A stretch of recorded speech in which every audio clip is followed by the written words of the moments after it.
We came out okay, executed, didn't play with elite energy. Probably need to make sure that we play with better energy. Got to the free throw line a lot, which was good from an offensive perspective, but we just really got to make sure that we compete with an elite amount of energy throughout the entire game, even to start and into that second half. And we're still a work in progress to do that. It just is going to take some time, and we're still learning how to get there consistently. What did it mean to give your point guard 7 minutes of rest at the end? I didn't really want to. Then they made a little run back at us, and like, where is he? No, I mean, he played a good game. It was good to get everybody in a little bit, and make sure that we. This is a tough part about this level is that net ranking thing. You got to beat teams by a lot. It just doesn't make any sense to me. You should just win, and so then you could play different guys. But yeah, it was good to get him out and give him a little break because we got another tough one on Thursday.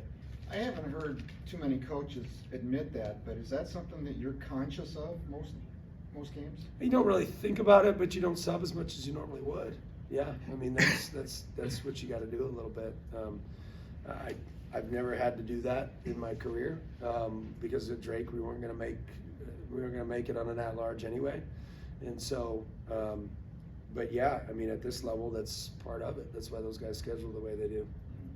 What was SEMO doing offensively in the second half to kind of get you guys a little sporadic? I just didn't think we played very good defensively, to be honest. I don't think it was anything that they necessarily did. They ran some good actions out of timeouts where they got us.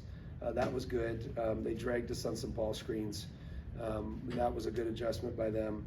I thought it was a little bit self-inflicted as well, but they did punish a few things that we do defensively. Some struggles from the line and throughout the game. What do you attribute that to? Just not making it.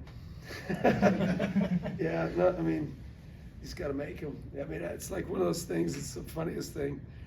It's like people will be like, "You got to make your free throws." Oh, really? Yeah, they really tried to miss them. No, so it's. I mean, we still shot 74%, but you kind of expect them to make it because we got such good shooters, and so that's part of it. But just need to practice more. I want to piggyback off that. Just you mentioned the lack of energy in the beginning of this question stuff, and you got 25 fouls and you shot 39 free throws. Just the aggressiveness. Just you don't think that the energy and aggressiveness was good? Just can you go more into that, please? Yeah, I thought we did a good job of attacking the paint, which was aggressive. I think our offense naturally does that, which is really good. We don't sit out there and settle, which a lot of teams do. I thought that just like supplying the juice, the energy, which wasn't quite what I would like. We're still learning how to be like at our best every single game. And, I think you have an opportunity in a 30-point win to teach that, which is a big deal. You got to teach through these things. You can't just assume, okay, it was good. And, these guys probably should have beaten Mizzou, to be perfectly honest. They were up late.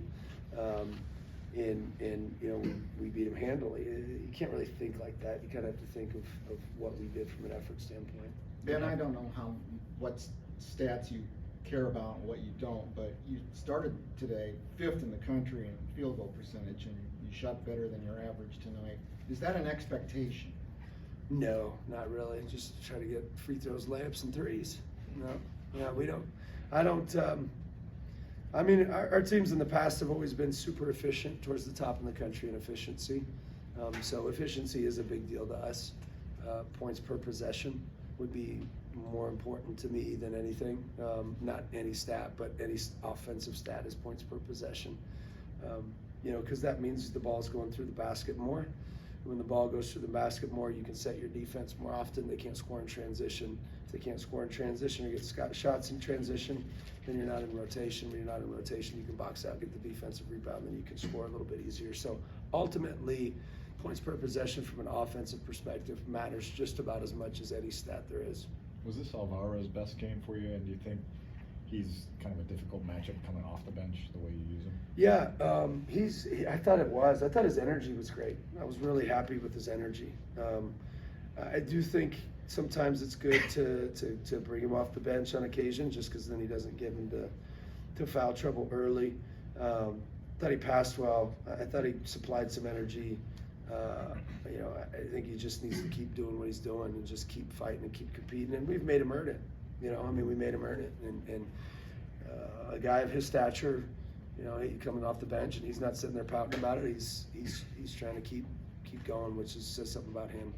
For Brendan, it seems like a guy with kind of unlimited range. Are you seeing more of what you want from him defensively through these last few games? Yeah, I thought he was good defensively tonight. I'd have to go back and watch the film. I thought he does a good job of supplying energy. He's one of our better leaders, which is a big deal. You know, I mean, he leads the way in a lot of ways. He's a great leader in practice. He's always ready to go. And then, yeah, I thought defensively he was pretty good. Brendan said something interesting in post-game just about how much fun he's having with this team, the most fun he's had. How important is that for you guys to bring those guys in and for them to enjoy playing with your team? I think it probably says something about the kids that we recruit. You know, I think that we recruit great kids, and from an outside perspective, it's exciting. You know, like people can see that to a certain level, but inside, internally, it's even better. It's even better than you think. Guys enjoy seeing each other every day. Guys enjoy enjoying each other's success. You know, and that's coming from a guy that played a lot of minutes. Kansas State averaged 10 a game and played a lot at Villanova, and he's not probably playing as much as he did last year. And he still has that same kind of attitude, which he reflects exactly the kind of kids that we have. But that's what we recruited to, was exactly that. Where do you want to see Brendan continue to improve? You know, just keep doing what he's doing. You know, I think when he's in, sometimes they stay home on him, which is good because then it allows us to play and get layups. You know, because they don't stay, they won't help, and so that's good. But yeah, just continue to be good defensively, and we're finding ways for him to guard defensively.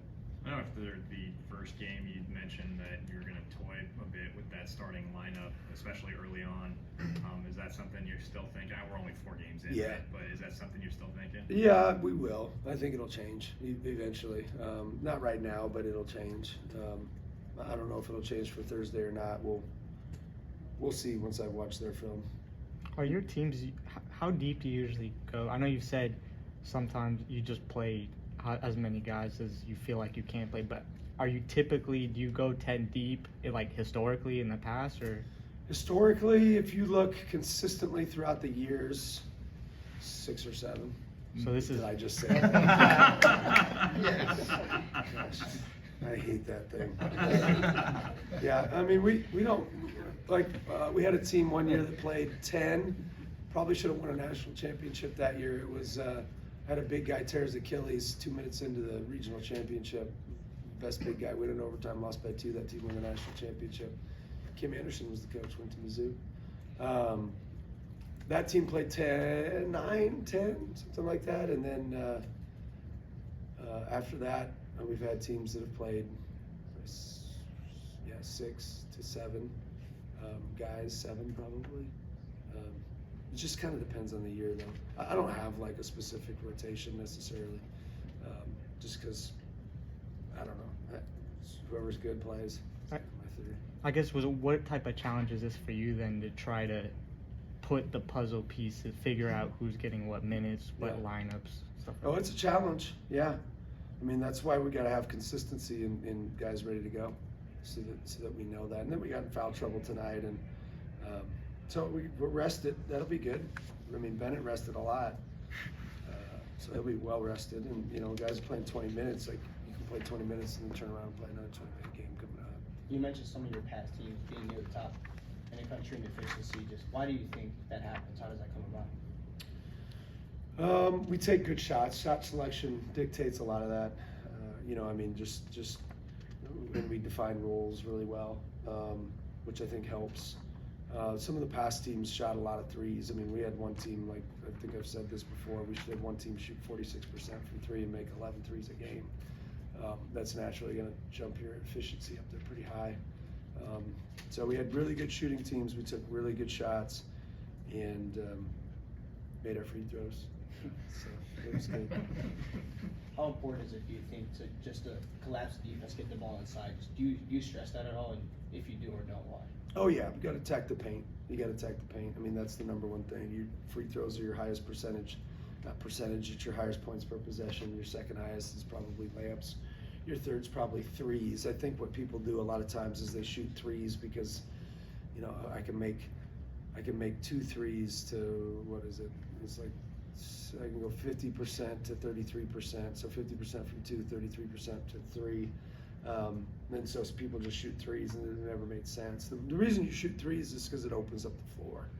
So try to get free throws and layups. Best way to do that is spread the floor. How do I spread the floor? With 3-point shots. And so then you naturally increase your points per possession. It sounds like, just one last question, it sounds like you're a big analytics guy. Are you big into analytics? Not really at all, to be honest with you. Our teams are analytically off the charts. I don't work that direction though. I just have always thought, why don't I want to try to get layups? Like, that doesn't make sense to me. Why not? But some people shoot threes to shoot threes. It's like, I'm going to shoot 40 threes a game. And that never made sense because you're not open and they're not giving you threes. Why am I going to shoot threes? So I might as well take 2s. Or some games we're going to take a bunch of 3s and we'll play different lineups and try to do that as well. It just depends on the game. All right, thanks, Coach.